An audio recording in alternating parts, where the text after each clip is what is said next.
This week, the country marks National PTSD Awareness Day, June 27th. It exists because a soldier named Joe Beal came home from 2 tours in Iraq, and the war he couldn't win was the quiet one, the one that started after the uniform came off. He took his own life, and the Senate named the day after him.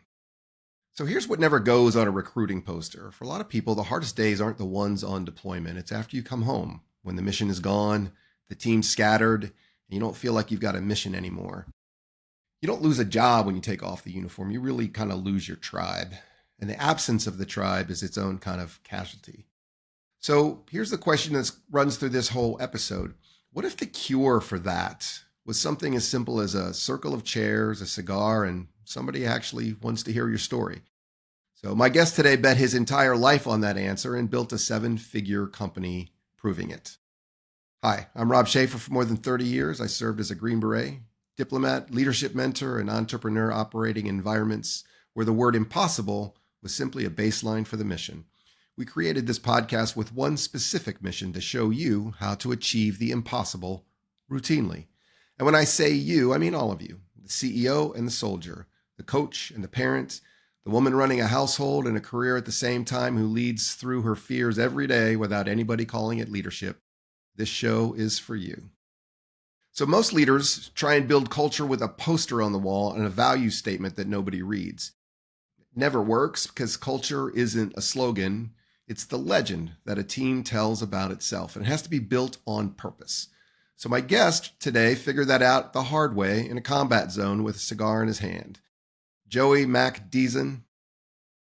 Dizon, right?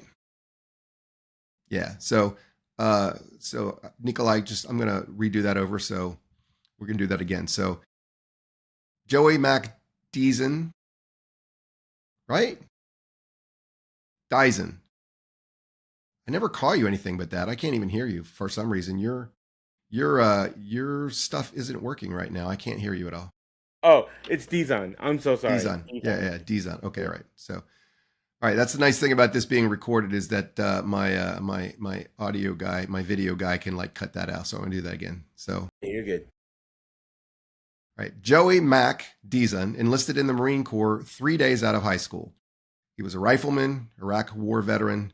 He ran patrols and minesweeping operations out of FOB, which is a forward operating base, Acacia, and that's where he smoked his first cigar. He's a graduate of Norwich University, the birthplace of ROTC, where he played rugby and now sits on the board. And he's the co-founder and chief smoking officer of the Mobile Cigar Lounge, a nationally recognized company he built into 7 figures, staffed almost entirely by veterans and first responders. And that's rolled into more than 30 states in a 1973 tricked out Airstream to do one thing, get people in a circle and talking. He didn't study company culture. He just built the legend on his own. Joey, welcome to the Green Beret Way. Thank you, Rob. Appreciate you. Great intro. I love it. Well, we want to, look, I'm a big cigar smoker too. So we have to find all of the great reasons to talk about doing that kind of stuff. So let's talk about how you got there to begin with, right? So 3 days out of high school and you're a Marine. Okay. So most kids that age are figuring out what to do with their dorm rooms, right? So take me back. What were you actually looking for when you signed that paper, and did the Marine Corps give it to you?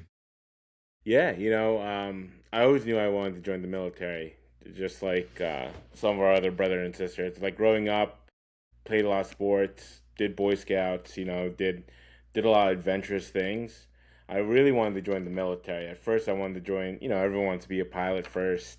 Then you start watching some of the movies and shows, and you're like, "Ooh, I want to join the army." Right? Nothing wrong with the army, but I had a really good friend of mine who was a Marine. His father kind of talked me into it. He led me to a tent one day. It was a bunch of old breed guys, and they were just like giving me, they were chirping a little bit because they were like, "Hey, this guy wants to join the army." And, they started making, just a little toying fun. And I was like laughing and just rolling with the punches. And then they were just like talking about the Marine Corps. And I remember that day, it was like St. Anthony's Parade over in Belleville, New Jersey. I was walking up the stairs after the festival at this church. And, his name's Mr. Longo. I was like, "You know what, Mr. Longo, I'm going to join the Marine Corps." and so I Mhm. just kept researching about it, and Yeah. I just fell in love with it. Oh, cool. So, and then when you, why is it that you wanted to go in the first place though? Like to do anything? What made you want to become go into the service? I always, I'm an only child raised by a single parent, first generation born here. I think I watched. My mom was a nurse. Worked like 3 or 4 jobs at one point growing up, and I saw her service to others. Like I said, she worked at geriatrics, working with like old people homes, and she took care of people. So I always saw that when I was younger, and I thought that was like a great mission, like take care of someone other than yourself. And I think a lot of it too is attributed to she used to take me around to travel. And so when you travel around to different countries, it puts perspective of where you Hmm. live and how good you got it sometimes. Yeah, And yeah, that's sometimes true. our normal life is like someone's dream, right? So I always wanted to kind of like give back to it. I wanted to service, that's why I played sports all my life. I just wanted a mission bigger than myself and to work with a team to achieve that mission or Yeah. goal. So I'm assuming the Marine Corps gave you that, right? Absolutely. Yeah. Yeah, well, that's interesting because I mean that explains a lot about why it is that you're doing the thing that you're doing right now too. So let's talk about cigars, right? So you smoked your first cigar at FOB Acacia between patrols and mine sweeping. Now a lot of guys had that same cigar, right? They had that same thing the very first time they sat with a cigar at FOB whatever, right? But then they never really thought about that moment again. So, what did you see or learn, right, when you're having that cigar for the first time that stuck with you, and that eventually turned into a company? Yeah, when we were over, and even before we were over, before I even uh, you know joined my unit, I was at infantry school, and tobacco is no stranger to an infantryman, Right? right? So Yeah. going to smoke pit, another not a stranger to us Yeah. military folk. I used to We always had to use dip though, right? Because you didn't, yeah, you could never smoke when you're on you're out on a patrol or anything like that. But yeah, that 3 a.m. dip, you think that is going to keep you driving on when that rucksack is heavy and yeah, yeah, or some natural caffeine or yeah, tobacco of some sort. So, fast forward, that smoke pit was, as I kind of reflected on myself and why we started this business, is one of those moments where during training overseas, you're over at a fob or, you're somewhere either not dangerous or a dangerous place, you kind of have that dedicated time to smoke that cigar or tobacco product. And it's kind of you kind of forget about a couple things. You kind of just it's one you're taking a knee essentially, yeah, right? To kind of just yeah. take a breather. And I don't want to say like kind of like let your hair down because a lot of us didn't have a lot of hair, back in the service. But you Right, but kind of let your hair down. it was the time where if you're going to be there because you couldn't have alcohol. Well, you guys couldn't, but we No. did, right? So, Yeah. but it was the time where it was like, okay, this is when we would normally sit around and have a beer, but you can do it with a Yeah. cigar. With a cigar and cigarette, beer. I think that a lot of those moments and memories really kind of encapsulated those times of my service where you don't remember, right? I don't know about you, Rob, but I don't remember any of those cigars that I smoked with my people. But I'll always remember the people I smoked it with. Right, And right. I think that's super important as we progress as a business and kind of like our mission statement and what we want to do for people is like, that famous Latin saying, Carpe diem, seize the day. Like when we smoke a cigar together, you have that time dedicated to Yeah, like be present, right? yeah. So I I think always, and I think I've told you this before, right? I refer to cigars as the gift of time because you can't smoke a cigar indoors, right? You can't do it while you're working. A good cigar is going to take you at least 30 minutes, more often like 45 minutes or an hour. That's you can't really do anything during that time except if you're with friends, right? You spend the time with your friends, right? it literally forces you to go outside and take a break, right? Because you can't do it inside. So it's the gift of time that you give yourself. So all To right. So get now go ahead. oh, just to get even deeper, like, time is both a friend and an enemy, right? From the moment you light a cigar, right? That's the beginning of the stick, the first half, the first third. And then as you progress, I don't know, I've been watching a lot of like these artsy things, right? And you kind of look at a cigar as kind of like you're trying to be in the moment, but it's just continuously running down, right? It's like time. Right, right, right. And Yeah. then as that It's a cigar metaphor for life as well, isn't it? So, correct. So even though you want to keep your cigar lit and you're enjoying it right. and you're having that time with your friends, it's just like time. Yeah. It keeps going and going. It doesn't care, right? Yeah. It's Yeah. burning whether you puff in it or not. Especially a good cigar and you hold it, it's still burning wet. And then when you take a puff or maybe like a breath of moment, it just takes it back. But it reminds us to stick with the present, right? Because if you just kind of just concentrate on just watching your cigar, Yeah. you forget everything else Yeah. that's around you, And you have right? to pay Like attention to a cigar. If you don't pay attention to it, it'll go out, right? So does keep you correct, in the moment. correct. And I was getting a little artsy fartsy, but I've been watching a lot of these like painting videos of like them explaining it, and I was like, that's like metaphorically like a cigar. It's a time, it's life, so Yeah. Why I not? like it. You're in the cigar business, right? It is an art form. So make it Yeah. into an art form, right? Yes. So, all right. So now let's talk about what happened when you got out then. So you transitioned out, uniform came off, and, the unit's gone, guys are scattered. So, what was the thing that during the transition briefings that nobody told you about that most affected you that you weren't aware of, and then later it became, kind of a big deal? This is a hard truth. I mean, as a veteran, it's hard for me to say this, but no one owes you anything for the beginning, right? You got to go and get it. I see a lot of vets that come out and they're just like, yeah, I should deserve all this, but they don't do anything to like help themselves to get out there. Um, one of the biggest things was when I got out. I reached out to a couple of the older guys that got out, and I kind of leaned into them as mentors. Right? I didn't get out like, oh, I got out. I'm a Marine Corps veteran. I think you guys thank me for my service, right? And it was a hard pill to chew, and not just for me, but I'm sure for plenty of people. That when they get out, it's a very strange world out there when all you know is military lingo, military people. You're set with a mission, but once you get out, I think that one of the biggest things that really helped my transition was finding a mentor. And it was just for not even for business at that point. It was just for life. Like, Yeah. what do I do now? How do I get myself out there? What's these networks?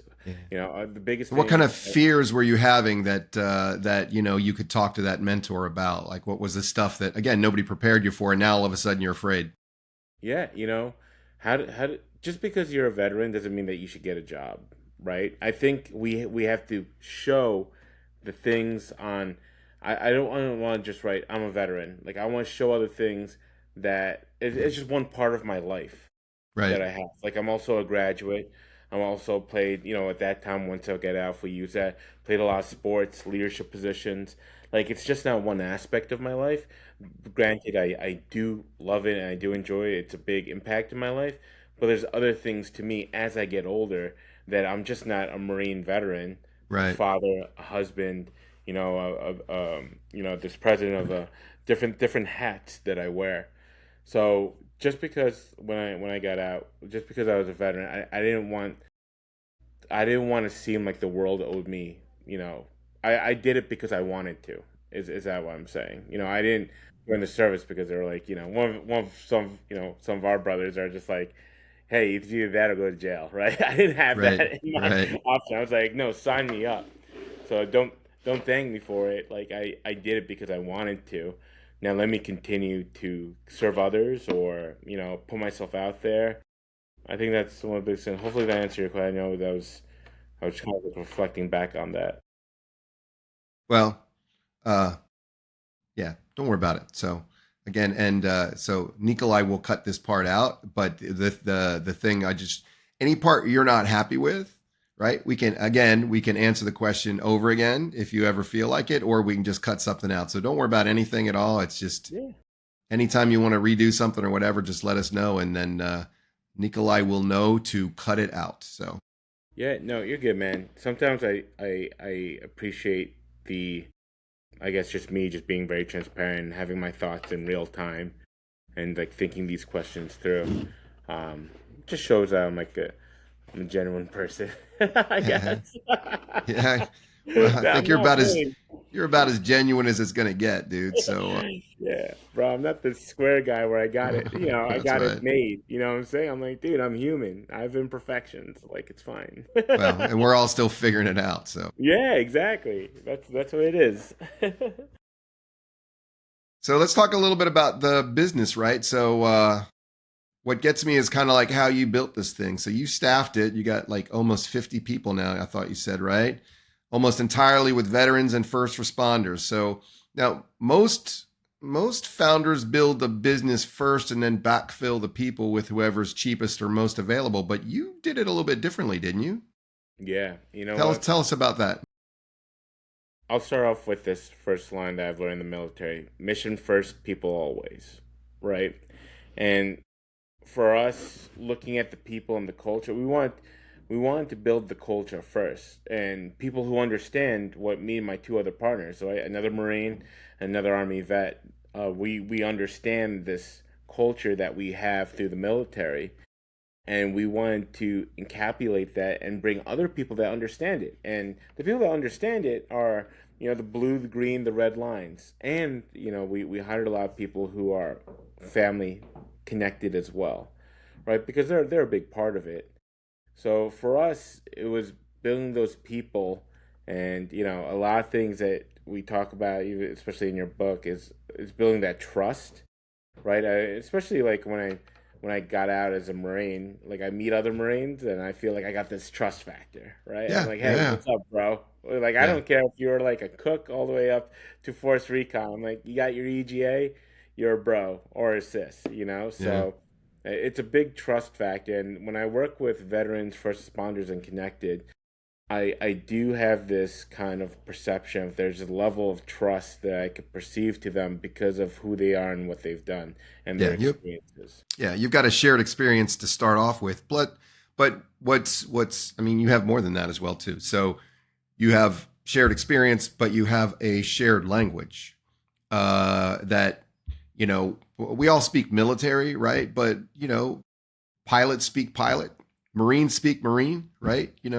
You've got a URA, which means about 10 different things. The Army Airborne has HUA, which means about 21 different things to include, depending on how it's used in the sentence, it means yes, no, thank you, may I have another, fuck you, I love you, I hate you. You know what I mean? It's just it all means the same thing. We all know what that means just from the way that that URA or that HUA gets used. So Yeah, no, I totally agree with you. And yeah, our schedule is in military time. It's just like that's what we do. Like, hey, the event's from 1900 to 2100. yeah, You should know what that means. yeah, I don't need to explain it. yeah. But you started with culture, right? And so Yeah. and this is what I want to talk to the audience about, why this is bigger than it sounds, right? So book two, which you have, which will come out probably in August. So I'll make sure you get a copy of it then, Yep. right? That's where it goes from all the individual stuff to the team stuff, and it talks about a lot of the things that you did.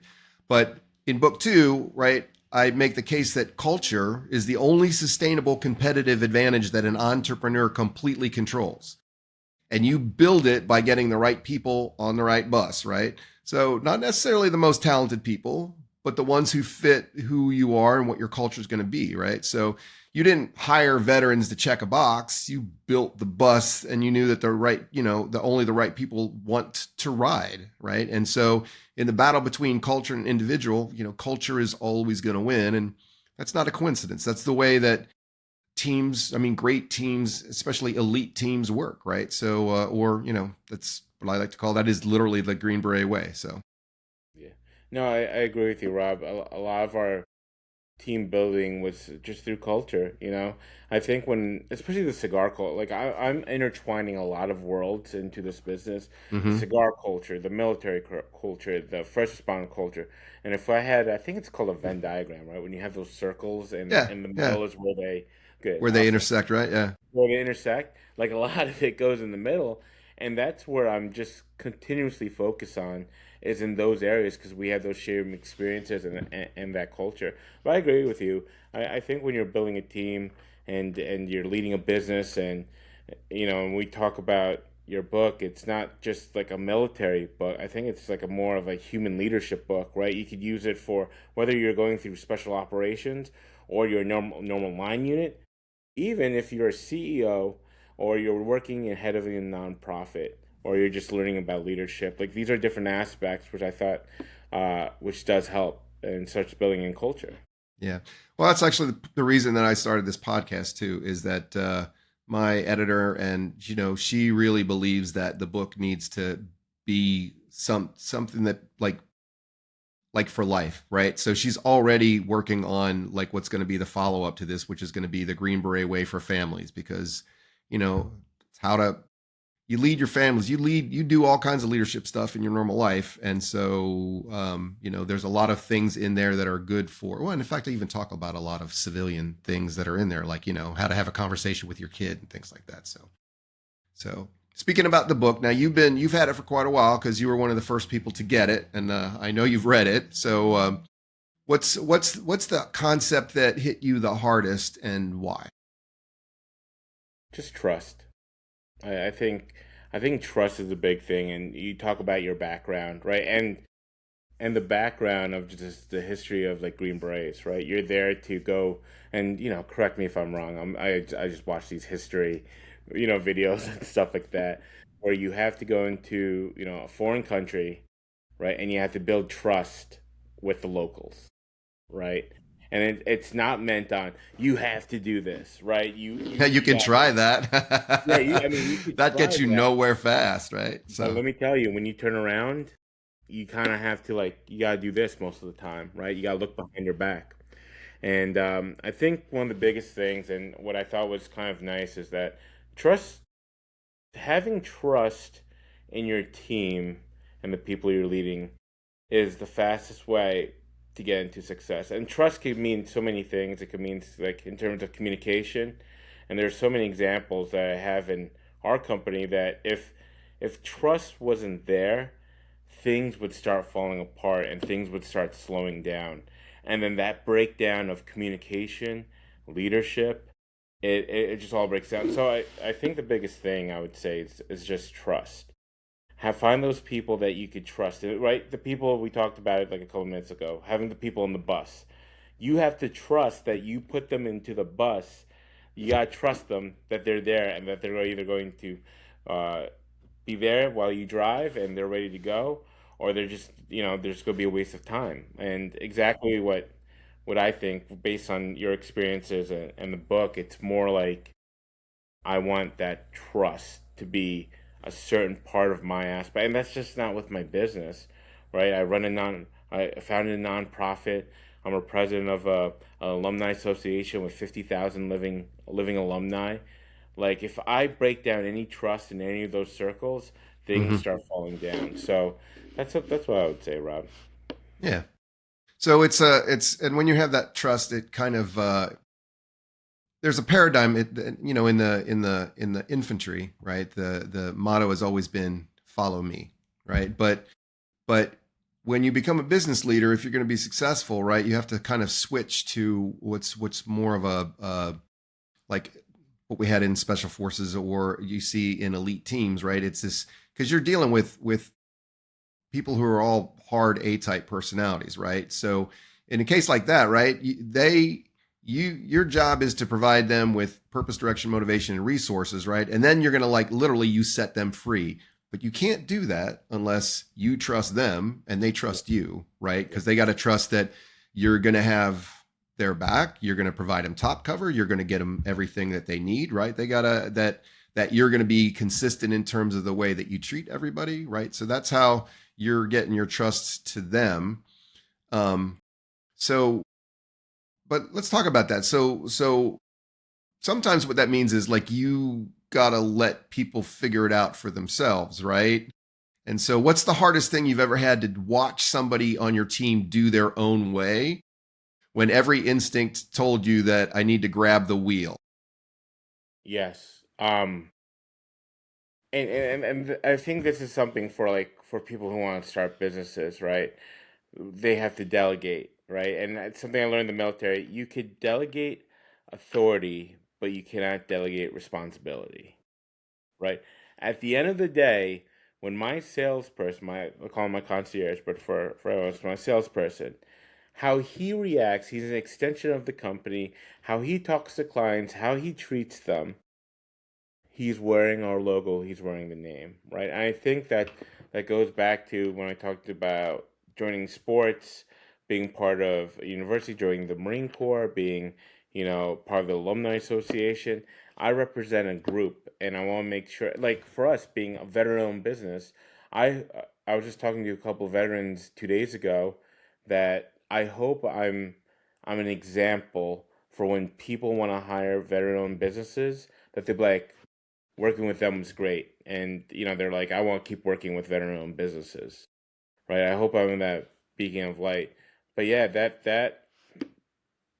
could go in like different directions. And I think it's just through experience. Like, Rob, if I could ask you, do you think that the military was a huge fast track for leadership?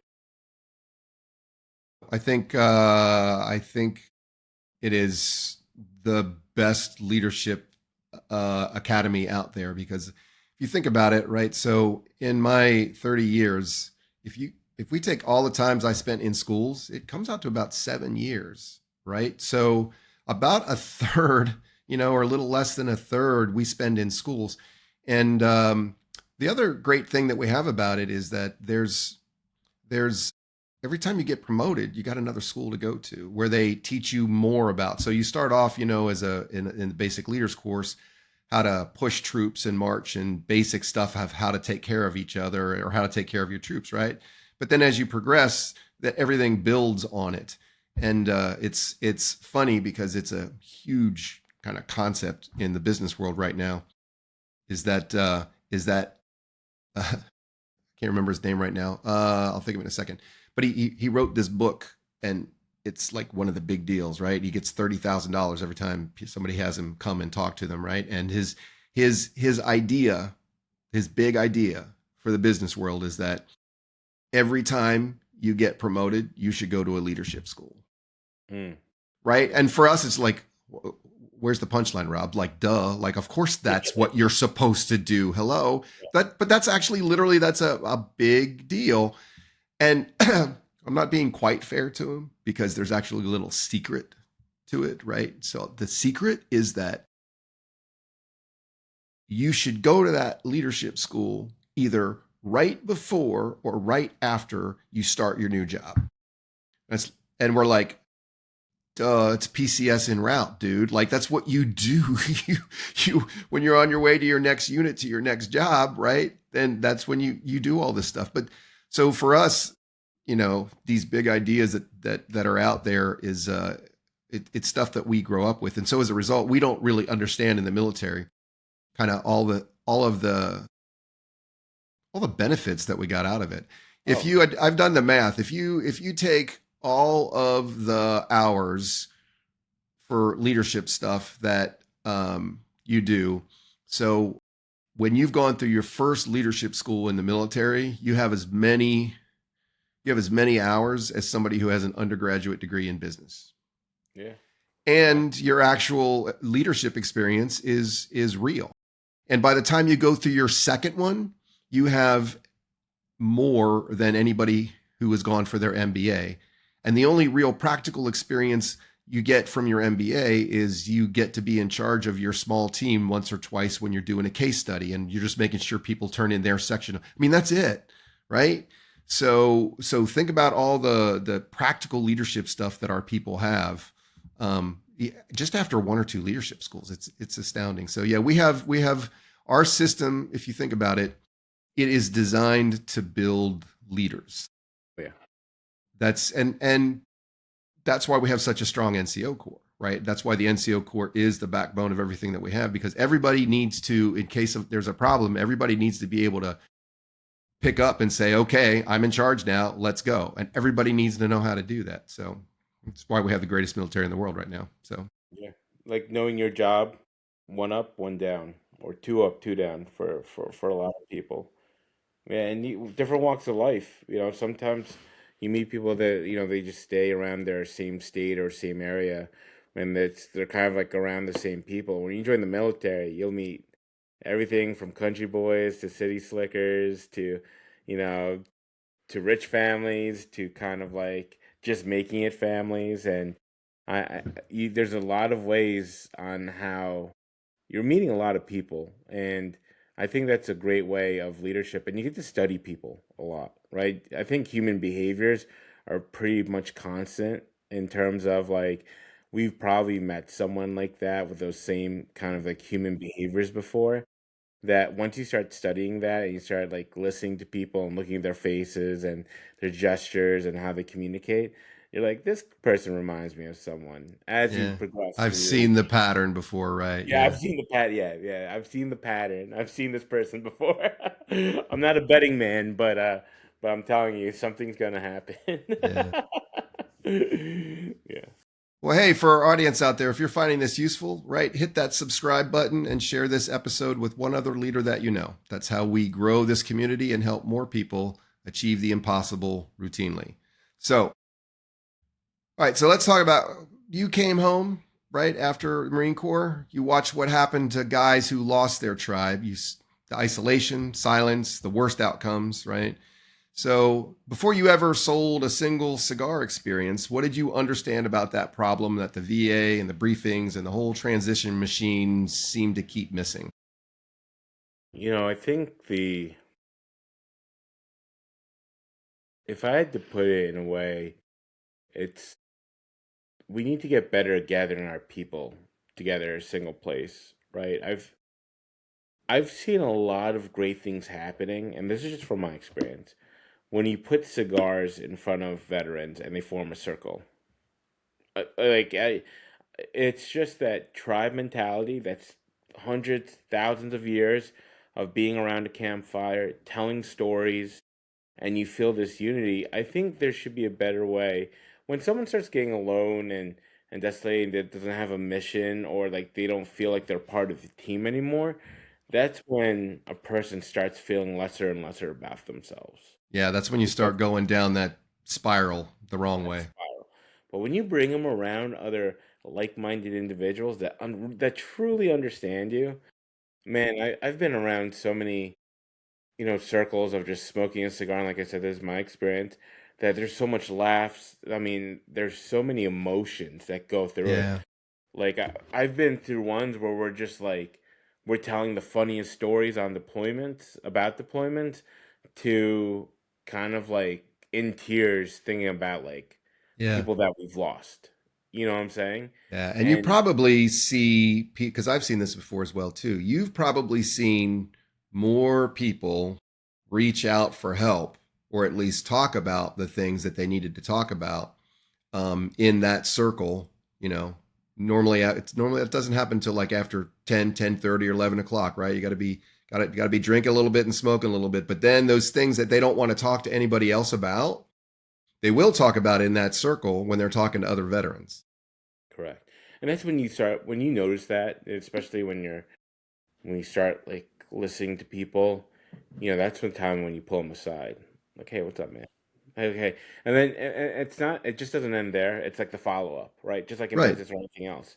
Hey, man, let's grab a coffee. You want to grab lunch next week? And you start understanding kind of a little bit more.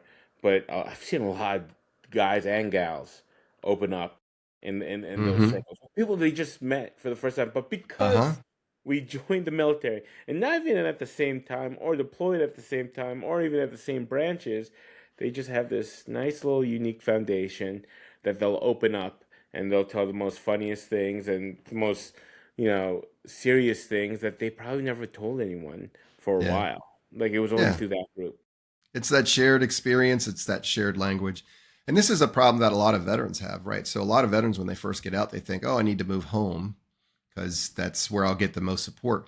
And that's oftentimes the worst thing that you can do, because the support that you need, it's not that your family doesn't want to hear your stories. It's just that we don't actually tell those stories to our family all that much. Because what are you going to do? You'd be like, hey, you say to your wife, let me tell you about what I did during the war. You're not going to talk to your kids like, come here, little Johnny, sit on my lap. Let me tell you about what I did during the war, right? You don't do that unless you're a faker or a poser, right? You're not telling those stories.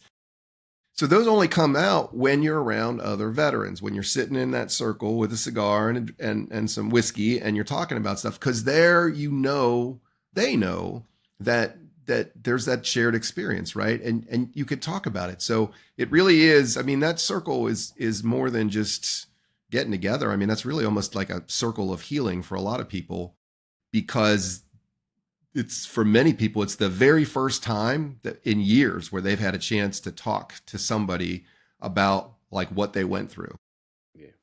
And I think that's even with, we're talking in the beginning about PTSD and stuff like that. I was looking at an interesting concept of like different wars and from like thousands of years ago to what we do now. During those times of travel, like for us to get back home, it used to take a long time to go Mm-hmm. across the Atlantic or across Right. the Pacific. Or if you're in a European campaign with the Romans and you're going up to Germany, it's not just like, hey, I'm there with one train stop or one day drive.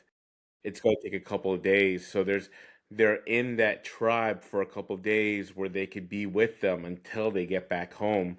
And I always think there's like a link of like once we started getting home faster, it kind of brought it up just a little bit more. Because imagine just going home after the crap that you've seen or some people have seen, and exactly what you said. You're not going to sit down, little Johnny.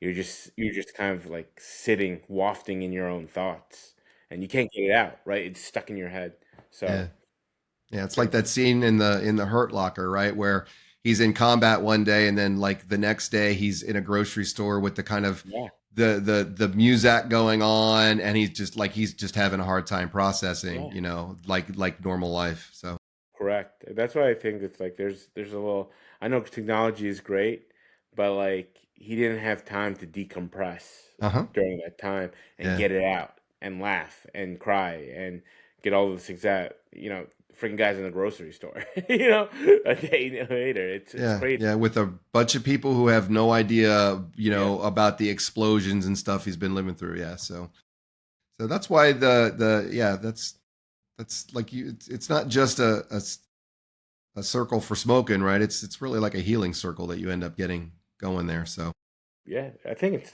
the pastime. It's what we humans before TVs, before phones. That's what we used to do. yeah, I sit think around the story. fire and Sit around the fire. Storytelling around the fire, I think, is like a dying art nowadays.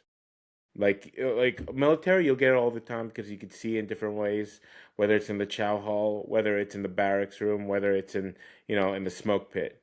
We have them, but in certain ways. But normal people, they don't have those types of experiences of storytelling around a fire. It's like a lost art because of technology that that's one of the ways of to heal, right?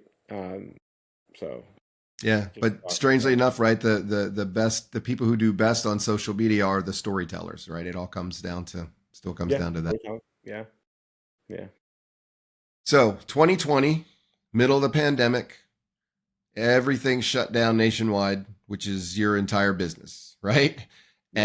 And that's the moment that you choose to quit your steady day job and go all in, right? So walk me through that decision. Like, what was the fears going on? Like, what did you tell yourself the night before you jumped in with both feet and said, yeah, I'm burning my bridges and not going back?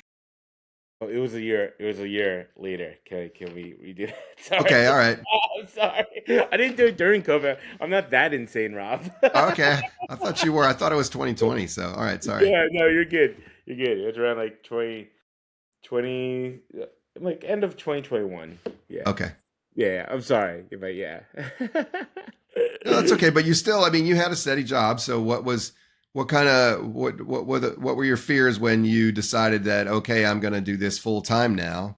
And like did you worry that it wasn't going to work or that you weren't going to make enough or what were the things that are going through your mind? Yeah, first off, I got to thank. So I worked for a veteran nonprofit called Hope for the Warriors. Um, Lee Bonar was a retired sergeant major, Marine Corps sergeant major, who was my pretty much my boss. And man, what a great leader, right? And I'm very thankful that as I was working Hope for the Warriors, like they knew I had like a part-time hustle on the Hmm. weekends. I was working 40 hours on that job, and then I'll do another like 30 hours, when I come home and the weekends of building my business. Right. So yeah, I was just hustling. Smoked. Yeah, smoked. But like I said, I can't thank them enough because they were super supportive of my decision when I was like, hey, listen, I think it's time. So going back to your original questions, like what were some of the challenges that I thought was, going away from a like a full time, like a steady income to, working your business full time. One of the biggest things I think that we've learned in the military is like I like to work backwards, right? So here's my goal. How many events do we need to do a year to be able to make that certain income for me to be able to stay home and work this business full time? And I just broke it down Barney style. All right, if I want this income, then I need to make sure that I do these many events per year, these many per events a month, and these many events per week. And how many times we have to book them, because so that when I made that jump, I want to make sure like everything is a risk, I think. There's always like that 0.01% where something messes up, right? Regardless, especially when you're making a decision. Something could like, someone could toss a wrench in. But I believe that when I made that decision, it was mostly based on probable risk of success was a lot higher than the failure part. And I felt more comfortable. And when I felt more comfortable and when my family had trust in me, right? We're going back to trust in me and I trusted the team to do it.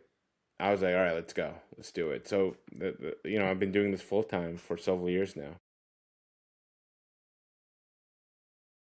So, but you also have kind of like a transition mission too, right? So you're using cigar hangouts to plug other veterans into contracting pipeline, right? You're building up people who could one day outgrow you, right? And you're doing it on purpose. So talk a little bit about that. Yeah, our mission is just to get people connected, or regardless where you go through our business, what I do with my university or nonprofit. We I've got to meet some interesting people, fascinating people throughout my 39 years of life.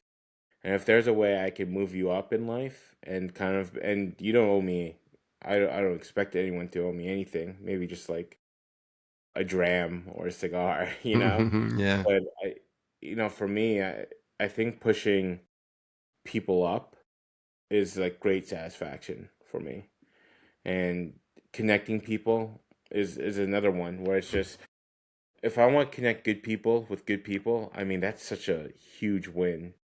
So yeah, for us for me as a business owner and doing the philanthropy that we do as an organization and it's just me as a person, it's just wired in me, bro. Like I can't even explain it. It's something that I've seen growing up, and it's like I can't second guess it. It's like part of who I am. Yeah, but I want you to realize, like, so we see that a lot in the military because we get trained for that. But I'm just understand how unique really that is because in most of the business world, right, everybody has got like the scarcity mentality, right? There's only so much. And if I give you any of this pie, then there's less for me, right? And you're doing the opposite.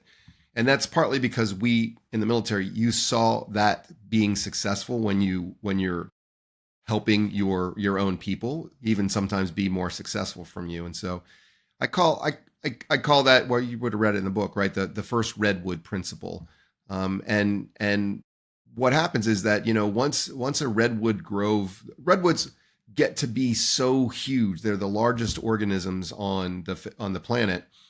And the only way they do that is that all of their roots are interconnected. And so they literally depend on each other. But what you find in an established grove is that the first redwood that was there is never the tallest one. I mean, it was the tallest for a while, but what it ends up doing, it ends up being, providing the basis and the conditions for all of the other ones to thrive. It does all the heavy lifting. And, it's strange that it never then becomes the tallest. And so a lot of people are afraid that, if I give credit to other people, or if I try and help this person become successful, they could literally become more successful than me, right? That they don't want to do that. They don't believe that it can work. But the principle is this, right? That one single redwood, if it didn't provide that for everything else, it would never have grown nearly as tall on its own. It would never have survived. Some of those have been around for like 2,000 years. So that's what's hard for people to get, is to understand, is right, is that when you do that, you might not just people you should expect that people will at some point or another be more successful than you. Um, but understand that along the way, you're going to be far more successful than you would have been if you ever tried to do it on your own. I agree with you wholeheartedly. I wonder if it's just kind of sometimes the lack of experience. And what do I mean by that, Rob? It's I don't think they've seen both end of the stick, right? They've never got to step back to watch, and this happened. I don't know if I'm sure this happened to you. You give someone great credit, you kind of step behind, and then they go up behind you and they say, "Hey, man, thank you so much. That meant the world." And then you give them a hug. Like, I don't think they ever felt that emotion, and that emotion is just more powerful. And sometimes even when you give them the thing, the spotlight, and you don't expect it, and they're like, "I would like to thank that man over there or that woman over there for making me who I am today." I don't think they've ever experienced that, or like, Yeah, because the payoff is a lot. It's not an immediate payoff. The nah, payoff comes much later, and it's really hard to actually to have faith that that kind of behavior over time actually will pay off. And being in the military, we get to see that payoff because we see people do it all the time, right? So correct. Which is like maybe they didn't experience that both ends of the sticks. They just saw that one kind of like pers- perspective. yeah, They only saw that one yeah, perspective. and I don't want to give people the wrong impression, right? It's not like perfect in the military. We have our own share of what we call Yes. spotlight rangers. We have Yes. our own share of people that will, that's of officers who will want to take credit for other people's business, right? So, Yeah. but there's enough of the good examples there as well to know that it can happen. And for some people, it's the first time you ever get a chance to see that kind of thing. So, And to your point, Rob, it's you get to feel those emotions, like you seeing, an officer, a senior enlisted, taking all the credit, and you and your boys or your gals are staying there like this mf'er. You know what I'm yeah, saying? Like that emotion, and so that hopefully we learn from it, and we're like, I don't want to be like that guy, right? First people I want to thank is a team that made it happen, because without them, I wouldn't, we wouldn't be here. So yeah, it's all about that fast track leadership academy that we talked about a few moments ago, of where people get a fast track to leadership, and it's experiential, like it's in your face, yeah, yeah, and it'll take you to places up and down. So it's not for the weak stomach people. So yeah. So let's talk about the legend that you have built, right? So you got that 1973 Airstream. You're the chief smoking officer, the smoking panda. You got the whole identity, man. So most people would look at that and call it branding, but I don't think that's where it actually came from. So tell us a little bit about all that.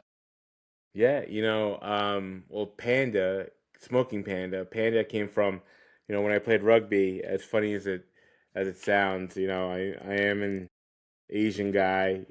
I was a big guy that loved running the ball, so they were just calling me Panda. So Yeah. as a big bear What Asian, position did you play? I was a number one position, so I was a loose head.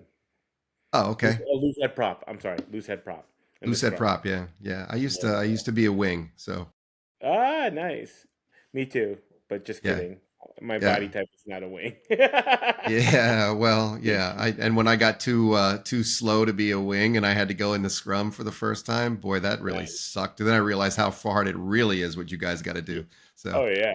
It's just like perspective. It's like, yeah. hey man, first time, you know? Yeah. Um, yeah, just I love those that's how I got my nickname was just from a group of guys. They're just like Panda, and that just stuck. And so when I moved to this business, they're like the Smoking Panda. So I was like, awesome. So it wasn't like something that I just came up with. I just had it, playing rugby during that time. And the experience of a 1973 Airstream, me and my partners being veterans, we just enjoy the look of the retro 1973. We've seen a couple of them, whether they're mobile bars or whatever. We enjoy that look, right? We drive it with the Chevy. We keep it American, and me and my partners come from all different walks of life, and we're like, this best represents us. And we redid the inside of the 73 interior, right, to look like a smoking lounge. But the outside has a bunch of dings, has a bunch of, scratches Yeah. and bumps, but that thing is like over 53 years old, Yeah. 1973. So it has character, and I like that. Yeah. So for anybody who's watching or listening to this, right, I recommend going to the Mobile Cigar Lounge website so you can see a picture of what this, because you would not believe that it's an Airstream. Like when you look at the inside of this thing, you think that you are in some club, in New York or Boston, where it's like all old money is what the inside of this thing looks like. It's really cool. Yeah, our concept really, we've been to so many lounges. I do love, the wood, the leather, the exposed materials, the tin. I really love that rustic feel of being a cigar lounge. And I'll be quite honest with you, Rob. Every time I smoke, I walk into our cigar lounge, I'm just like, it just gets so great. And seeing our clients and their guests walk in, they're like, "Oh my God!" I'm like, "Have a seat. We'll get." They're like, "What do I do?" I'm like, "Just have a seat. What do you want to smoke? I'll take care of you." Right? I want them to get that feel when they walk inside our Airstream. Yeah, and that's really kind of helped to build a whole ethos in terms of your people as well too, right? Because they experience that for the first time and then they get to be a part of creating that experience for somebody else, right? And that's, another thing that we say is the cigar is just the vessel, and more Mm-hmm. importantly, the opportunity is truly the experience. So let that cigar be the vessel to guide you in your experience and the memories that you'll have while smoking that cigar. Yeah, and that's yeah, it's a big cultural thing, right? And it's actually a defining value because like you would cease to be who you are without it, right? So the day that somebody, goes into that lounge or they're in that circle and they're treated like a transaction instead of like a brother or a welcome guest, right? Or part of the family, then Mobile Cigar Lounge stops being the Mobile Cigar Lounge, right? That's the difference between a culture and a slogan, right?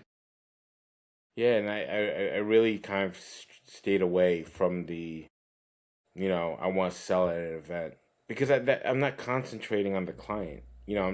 I'm concentrating. You, Rob, you come in front of me, and I try and sell you this cigar, instead of me getting to know you as a person while I'm letting you up, right? I'm Mm-hmm. lighting you up. I'm asking you questions. But if I had to sell it, I'd be like, hey, Rob, this is a Nicaraguan tobacco binder filler, the type of profile. Do you like smoking cigars like that? What's your flavor profile?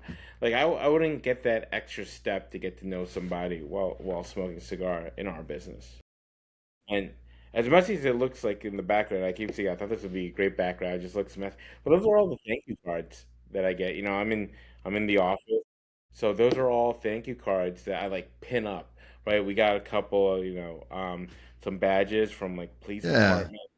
You can't really see it closely, but you could obviously tell that's a wedding Uh-huh. photos. Uh-huh. Yeah, you can. Yeah. So I apologize to everyone that it looks kind of messy, but like this is like, this is like the trophy wall for me because it's like that means we did a great job and we did an awesome memory to our clients. So it's just like continuously stacking. I gotta like add more layers to it. So Yeah. So tell me the first event, the first night, the first wedding, the first gathering where you watched that what you built and you watched it actually do the thing that you set out to do, where a stranger walked into that circle carrying something heavy, right? And walked out lighter. You remember that? Remember when that first happened, when it really hit you? yeah, for from a business standpoint, we're trying to be very professional, right? We're still new to it. I remember it was at Crystal Springs. It was for a wedding, and I remember the groomsmen all came outside to smoke a cigar. So I'm just like, here, let me light you up, blah blah blah, and they all get into a circle. And, we're just trying to be professional. But then I remember one of the groomsmen, I lit him up, right, and he took a huge inhale. And then he just starts coughing up the lung. And he goes, how the F do you guys even inhale this? And everyone started laughing. Like the groom was there, the groomsmen were there. They're all like laugh. It's the you got to think about it when we come in. We're towards the end of the night. We just had a long day, right? And they're all just smiling, and they're like, I think I remember someone saying, I'll never forget this. And that's when it clicked, right? It was just that special moment that they had at the end of the night before it turns 0 dark 100, right? Right. Before that day is over, they just had a few memories left to remember that by. And I remember that moment always in my head because that's when I knew we had something special.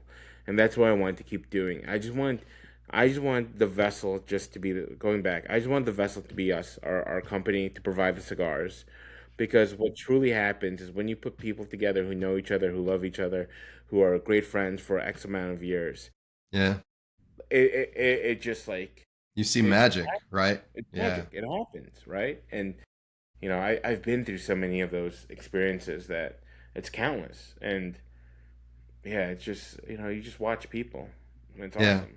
Well, it's like every day you go to work, you get to have. I mean, it's joyful, right? I mean, if you're doing events like that where people are around each other, do you ever have a bad experience With a cigar or with a client or with the business where you went to an event and it didn't go that way, where it got ugly or stupid? Absolutely, Rob. We wouldn't be here today if I didn't have the failures I had in the past. I'll tell you one that will haunt me for the rest of my life. We It was for a Norwich alumni for the college. I remembered him. He looked at his wife saw our information at a wedding expo and like passed it on to him to be like, "Hey, you're in charge of the cigars." He looks at it. He goes, "I know this guy. We went to the same university together." Calls us up, books us. They wanted to have us in their wedding reception, not the wedding, at the wedding reception. So before we've had systems in place and whatever, they called us that day and they're like, "Hey, the worst call you could ever get. Where are you guys at?" And I'm calling. I'm looking at the schedule. I'm looking at the thing. No, we had no one assigned to it. It wasn't even on the schedule. They paid. They did Oh the wow. agreement and everything. And this is supposed to be their biggest day. And this guy, I'm supposed to represent this university. And this is me. I'm happy to talk about it because if I didn't have these losers, I wouldn't have these wins. Like to get wins, you gotta have some losses, right? Yeah. Um, so I remember calling them up, and I'm like, and they were upset, right? But then I Yeah. told them like, hey, listen, I'm gonna refund you, and I'm gonna come for the wedding day. I'm gonna do everything. I'm gonna set it up. I'm gonna make it look nice for you. Thankfully, everything went well. They actually loved it having it on their wedding day. In terms of like the last 2 hours, I was outside, I apologize to them like greatly. Um, but I'll always remember that. But that's why you need systems in place. You need checks and balances to make sure, like, hey, when this person does this, what happens next? What's your client journey look like? You know, I think I had one this year. We were switching systems, like different scheduling systems. It missed one event, and we missed it this year. Mm, that's gotta hurt. It hurt when Uh, we were doing like we did 104 I events. wouldn't want to make that. I wouldn't want to make that phone call. Yeah, guess who made it? Yeah, it's Me, got to be me, you. me, and So, my business partner behind the scenes were like this. It's rough, and like the other person's like listening while that phone call is going. It is so rough. But like this month, we had 104 events, right? wow, That we did for the month. We'll do over 1,000 plus, close to 1,100 this year. good Lord, that's a It's huge gonna amount. be, So, yeah. We're just trying to mitigate, but if you don't have those processes, but the funny part yeah. is the process. We watched our guy; he did everything properly, but because that system was in place, it didn't lock it in. So then, of course, we went around just to make sure it was like the only one that it missed. But the Mm-hmm. thing is, as a business owner, I can't blame it on the No, system. no, No, yeah, I gave authority for my guy Johnny to do the right thing, yeah, but ultimately the responsibility yeah. Still sticks with you. Yeah, sticks with me.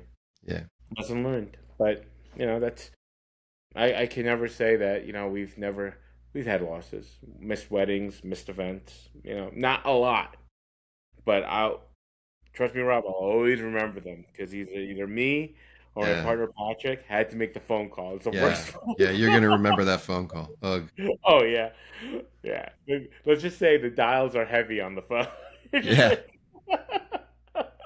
you're just hoping they just want a text message or something. But yeah, for us, we always want to get them, verbally. yeah, Like I don't yeah. You want you got to it. dream. Yeah, I you want can't do calls. it on a text. No, you can't. You can't. I wish that would be like the easy way out, right? To do an email or to do a text. The more professional, high above. I'm calling you as an owner. So yeah, rough. Yeah. Well, hey, so this is the part of the show where we go from business to a bit more like stuff afterwards. So we call this the whiskey and war stories portion. So I see you got some horse soldier there. We'll pour yourself Yes, a little sir. bit. We'll have a little toast. Yes. It's I always have a bottle, Rob, in my bar. It's so brand new that I didn't even take it out. Like it's been sitting there. So a great thing is I appreciate that I get to have a drink with you. Yeah, well, what about 2 weeks from now, right? Are you going to DC? Yes, sir.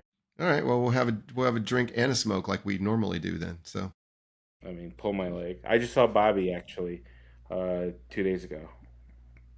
Bobby Newman. He's doing great. He's looking good. yeah, he is. So all right, well, here's to achieving the impossible Yes, sir. routinely. So, Cheers.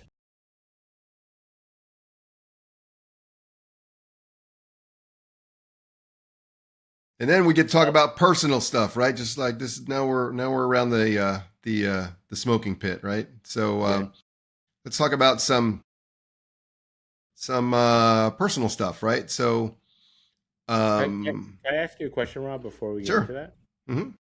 What's one like leadership myth that you just hate that just keeps being spread? Do you probably see like they're just constantly trying to be like for me, right? Here's an example. Balance your life. Be balanced. Balance everything, right? Sorry, I'm being an ink, but I don't. If I'm going to work my business, I'm sacrificing time with my family, sacrificing time with friends. If I'm with my friends, I'm sacrificing time with my business. I'm hopefully, it's like a wheel on a car. I'm never on that same side. There has to be some sort of sacrifice. So when I hear someone says you gotta live a balanced life, I instantly I knock it out.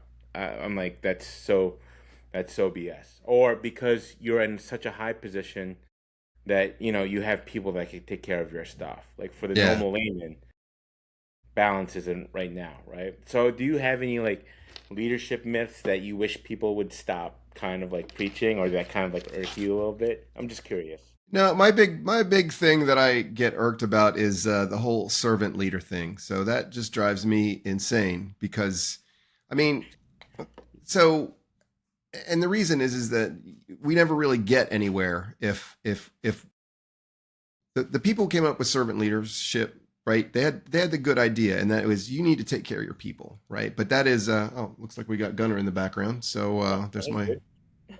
that's my Doberman Gunner. So Yeah, but yeah. but there's no if you read the original stuff, there's nothing about purpose there. There's nothing about getting the mission done. And so as a result, it's if you just take care of people, right, then you're not going to get anywhere. I mean, if you if you don't have if you don't provide purpose, direction, motivation, right? That last part is resources. That's when you're taking care of people, right? You still have to take care of your people, but you have to get your people to somewhere.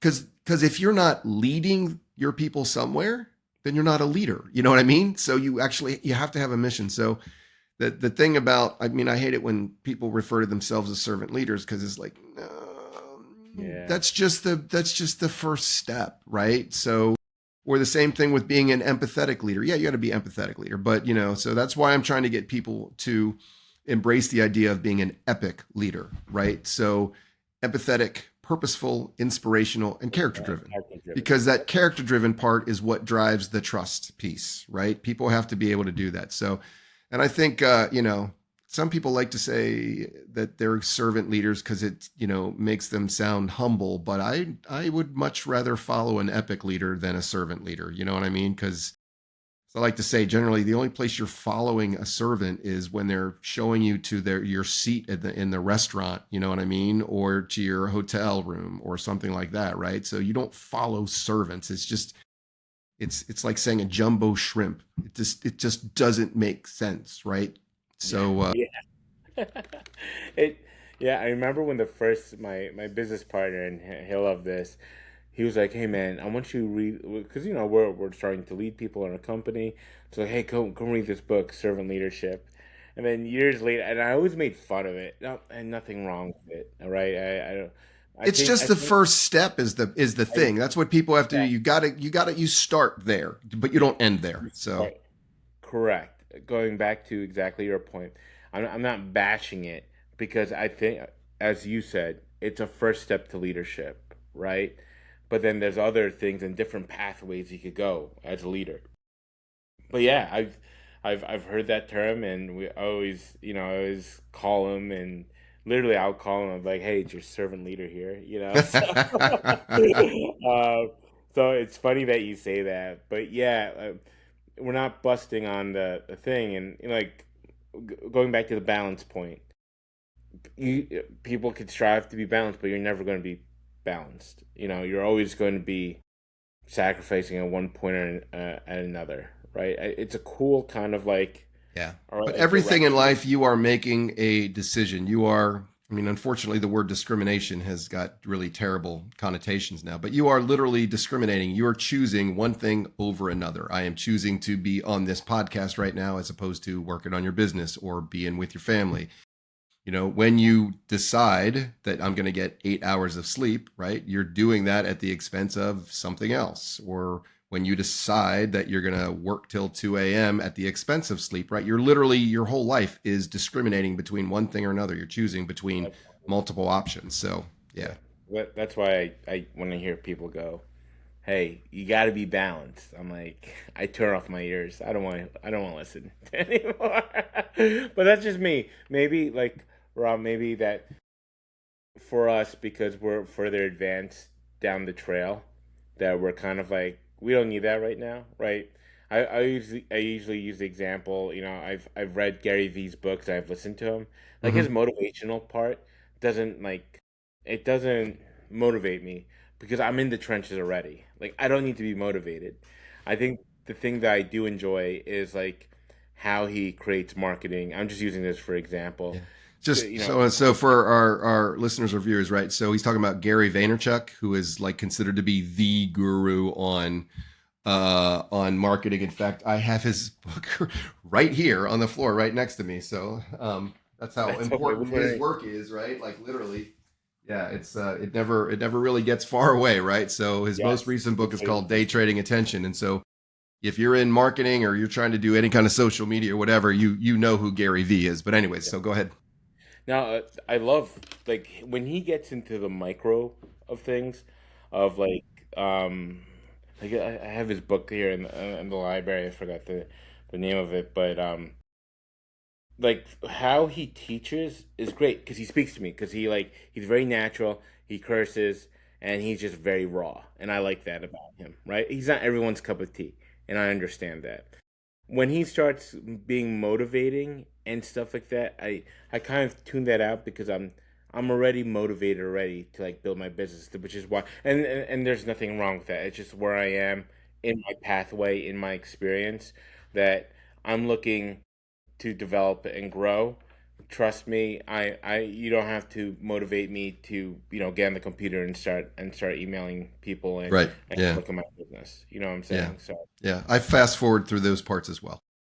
okay, okay, awesome. So yeah, it's like Yeah. Like I I don't need rather that, man. I need instructions. I don't need you to. yeah, I yeah, don't yeah, need yeah. to be motivated. I'm already Yeah, motivated. Otherwise, I I'm wouldn't be ready in the reading this trenches, book. So brother. Like I already yeah. signed up. Yeah. Yeah. Exactly. I need your guidance. I need to be yelled at. You know what I'm saying? But he does great. Like I say, he's not everyone's cup of tea, but it is a great baseline to have. But yeah, just looking at those things. Yeah, sorry, I just wanted to ask because when you start writing books about leadership, I like to ask like those questions of like, hey, what do you think is like a myth or something that just being preached and not really practical, right? In a sense, but to your point, it's a great starting point. We're not busting it. It's more like we're at a different level. That's one aspect to it. It's not the Yeah. it's You gotta have a the all purpose, right? You correct. like if Not a literally purpose. if you're not leading people from something to another, you're not a leader, right? So there has to be a purpose. There has to be, and that has to be baked in the system. So Do you think that differentiates, a leader to a follower? It's like the leader has the purpose. Because if not, like, what's the that's exactly purpose? what it is. It's your job to say, okay, we're here. We need to get there. Now, that's a physical thing, but it's like, okay, our mission is to, get this new product out, or our job is to make sure that all of the IT works, right? So there's a purpose. It's your job to impart that purpose, direction. This is how we're going to do it. Inspire them to get them going, right? Motivation, right? And then resources. So No, I love it, Rob. And I'm just trying to think of every leader, good or bad. They all had some sort of purpose, yep. No, right? exactly. I mean, it's literally it's a requirement, which is, It is, but yes, it's yes. it's if you read the literature on both empathetic and servant leadership, it just doesn't discuss any of that. So people will say, well, it's implied, but my point is this: look, if you have to have an appendix to it, right? If you have to have the say, well, then it's just not enough. The other thing that I really like to kind of start people with is that be a leader, not a manager. So most people's titles are managers, right? But I think when the day that you start thinking about yourself as a leader rather than a manager, because really, when you manage, what do? You manage things. So you manage fleets, you manage accounts, you manage systems, right? You don't, but you lead people because there's always somebody, even if there are those systems there, right? Unless, and like literally, unless you're like an engineer somewhere and you don't have any people, right? Almost everybody's they shouldn't be called managers at all. They should be called leaders. So just that kind of little first flip in your head to say, I'm a leader, not a manager. is a big kind of mental switch for a lot of people to turn on. Yeah, something that turned me on for my business part because he came from the corporate world, Hmm. right? And I just kind of like worked myself up into this business. I really didn't have like high position titles or anything like that. I remember when we started to hire people, the one of the biggest thing he says like, "Hey man, titles do matter of what people perceive themselves as. Like, Hmm. are they a manager or are they a leader?" So I'll always remember when we had that conversation. We're kind of like creating this hierarchy and structure into our company. One of the biggest things he did tell me, shout out to Miley, was like, "Hey man, titles do matter because people look at that and the way they perceive themselves, Hmm. right?" So Yeah, well, that's why Chief Smoking Officer is a great title, right? It says all kinds of things right away, So, yeah, it was funny. I had to explain that to. I just got back to the gym yesterday. My son and I we work out at the same time, not together because he's with the kids. I'm with the adults. They were like, "Hey, new guy, what do you do for a living?" And I was like, "I drink and smoke for a living." Like, "Are you serious?" I'm like, "Yeah." They're like, "Well, what's your title?"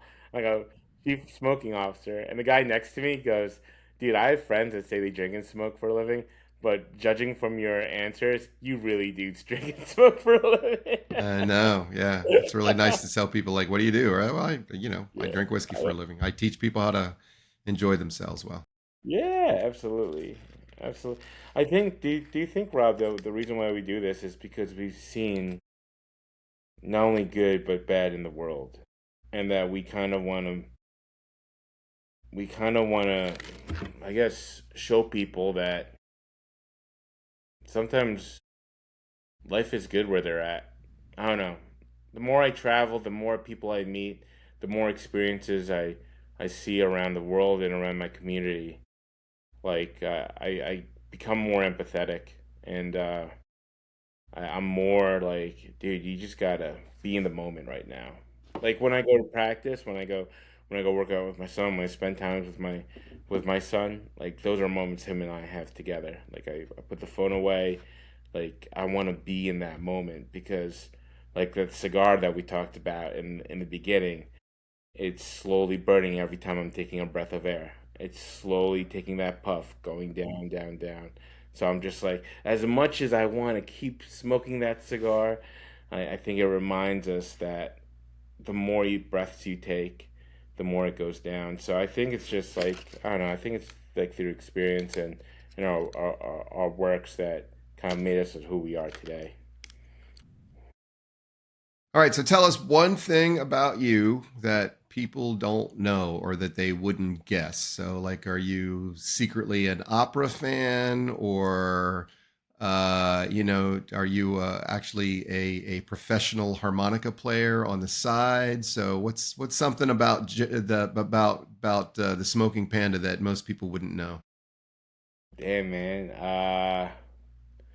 One is I absolutely despise pineapple on pizza. Right, that's a fun fact for me. If you have pineapple on pizza, I'm already judging you. Sorry, I'm not sorry. Uh, Man, I just have these quirky things that's going on. Me and my son love playing chess. So if No, you that's get, cool. yeah, How me and old my is son, he? 7. Yeah. Oh, nice. That's a great thing. Rob, you like this fourth season of rugby this summer, and he's 7. Nice. Good for Yeah. you. Yeah, so I read this chess book. It has a bunch of it's like Sudoku but for chess. So I just read it. I do a couple puzzles every morning, and shout out to my friend Scott that I just play chess like crazy. Like I just got so addicted to it because it's so fun that there's over a billion moves. I just like the whole Hmm. concept behind chess. So yeah, Good to know. I would have never guessed that. So, yeah, yeah, yeah. Yeah, I'll start off with the Queen's Gambit or something. With yeah. chess, yeah. But No, you've I love picked it. you've picked up a something to do for a lifetime, from what I understand, right? Oh, Is absolutely. that like you'll never stop learning about how to do that? So, Oh, yeah, that's a great thing. Over a billion moves. I can never run. The best chess players can't like beat a computer. You know what I'm saying? Because they can't think that much. Yeah. No, you know what's great about that too, Rob? Like, a lot of cigar lounges have chessboards, so I'm always like, is everyone playing? I was just when I was with Bobby the other night. They had there was a chess table, but people were putting their stuff on it, and I was like, I have a little respect to the game. I was like, "Do you guys play chess?" They're like, "Ah, not really." I'm like, Yeah, "Never mind." I just sat down yeah. and smoked a cigar. So yeah. Well, I'll play with you. You'll kick my ass, No, it's but fun. I love it, dude. I won't kick your ass. It'll be fun. oh, yeah, you will. But that's okay.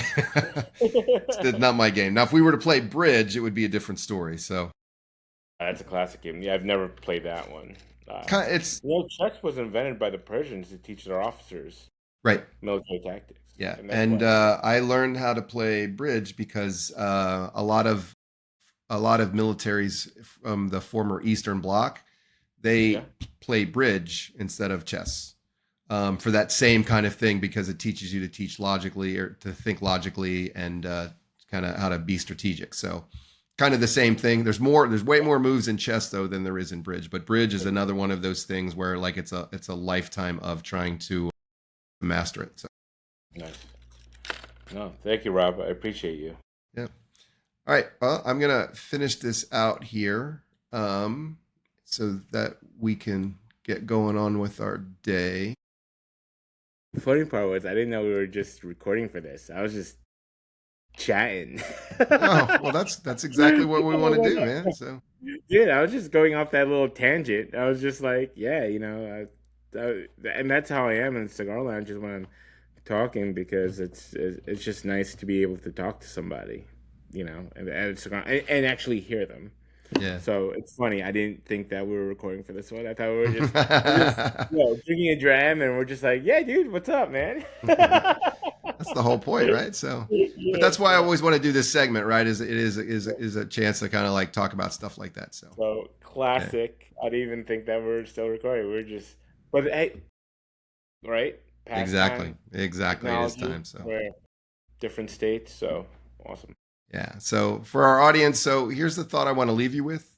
We spend a fortune trying to fix belonging with programs and platforms and posters and things like that. So Mac fixed it with a circle of chairs and a reason to stay in them. He didn't study culture. He built a legend, and then he built a company so that other people could find their way back to a tribe. And here's the part that most leaders miss, right? That legend isn't decoration, right? It's his single biggest competitive advantage, right? His culture.